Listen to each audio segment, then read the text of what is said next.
Good day everyone and welcome to this small beginning guide on how to get on your way with the Realm of Imladris on 3rd Age Total War and the submod Divide and Conquer.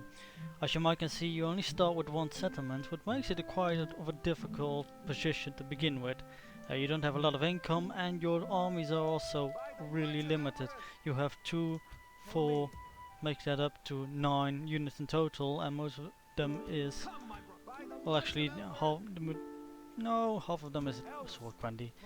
So you don't really have a lot of units to play around with, and you do have quite a task ahead of you in order to establish a strong position, so at least you don't get overrun in the first turns by the Orcs of the Misty Mountains, which are located in the east. A settlement here in this pass and a settlement here in this pass.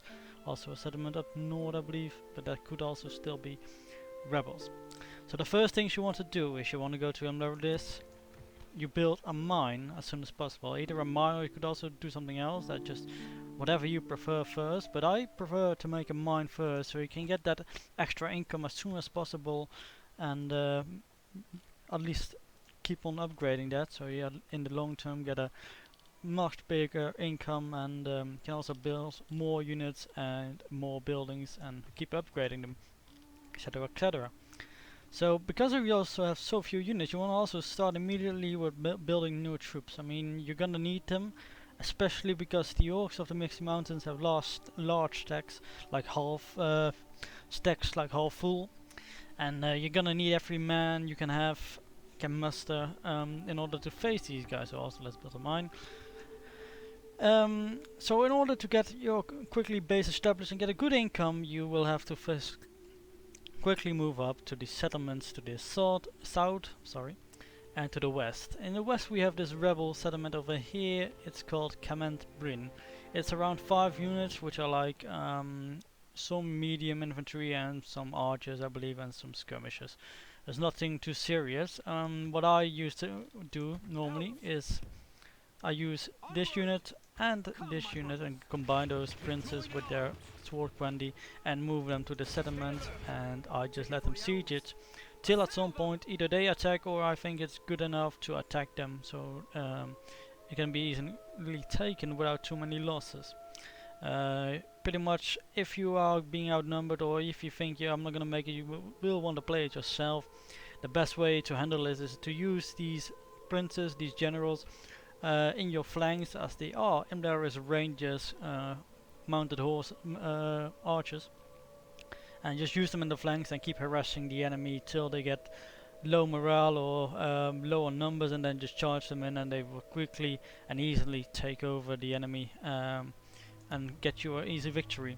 But at the same time you want to use Elrond and 3 of his garrison units that are in Imladris at this point, and move them to the south as quickly as you can, to Anon Anorut. It's a rather small settlement with also, I believe, a small population, but you will need it in the long term to get a bigger income and to at least get your base of operations, so to speak.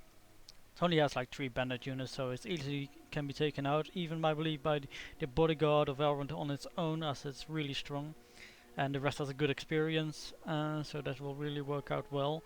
And when you're done with that, you want to move as quickly as possible to further south to Ostiniandel, also a city formerly that was formerly controlled by the elves but lost due whatever. Not too much in the history of that. You just want to take that, as it has a good buffer against Dunlands, the Dunlings, or I believe that's what's it called precisely. Can't pronounce it right. Not sure. Anyway, this good barrier you got here is this river, and that's gonna really be helpful in the long term, because you won't have to have any eye for these guys, and you can just keep your focus where the real importance and threat lies and comes from, is the north and the east, which is what you're gonna do is as soon as you got all these settlements and you got a right army around, let's say half a stack, combined archers, generals, and sword quantity, just infantry.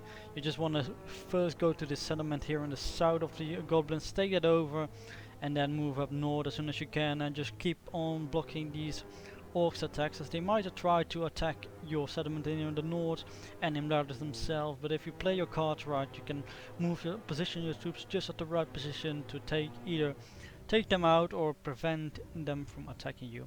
If that's not working out, you can always try to make peace while sending a diplomat to them. In my campaign so far, they quite easily make peace.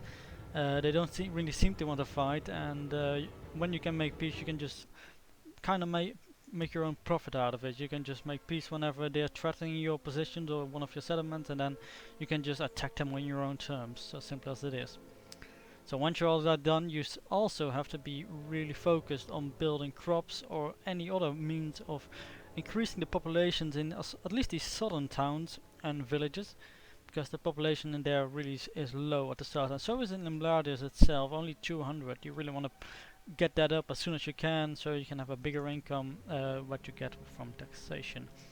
Now those are pretty much the basic thing. When you guys are finished off with the orcs, you can move up slowly north, settlement by settlement, take over Angmar, and well, get on your way. And even at some point you can move south and maybe even further east. It's just up to you. There's so many possibilities. Once you get the start right and don't get overrun by the orcs, then you just have an amazing game ahead of you, which endless of possibilities. So yeah, that's pretty much it. That's how you get started here. This is on hard difficulty. This is how I played it on hard difficulty and how I got on with this campaign quite far, at the end stopping because at some point I just like kinda gets the fun out of it when you control like half of the west here. So yeah, that's pretty much it. I hope it's been helpful for you guys to get on your way, and let me know if I missed out any good tips or hints that might prove useful in order to make it even easier to play as the Realm of Imladris. Have a good day guys, and thank you guys for watching. Goodbye.